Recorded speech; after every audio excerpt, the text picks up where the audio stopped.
मी आपल्याला एवढंच सांगतो, आज तुम्हाला बघितल्यानंतर मला खूप वाईट वाटतं. संकट, कष्ट, दुःख हे सगळं माझ्या पाचवीला पुजलेलं आहे.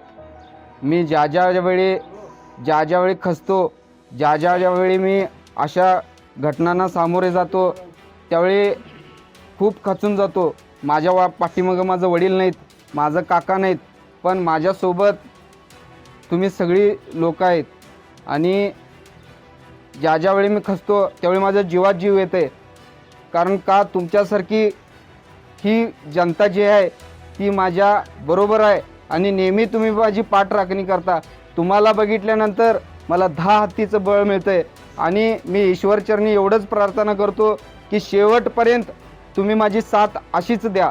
एवढंच मी या ठिकाणी सांगतो आणि माझी रजा घेतो. मी आता बाहेर जाणार आहे. तुम्ही सर्वांनी शेवटपर्यंत माझ्या परिवाराला, बंडू चौगुलेला तुम्ही अशीच शेवटपर्यंत साथ द्या, एवढंच या ठिकाणी सांगतो आणि थांबतो.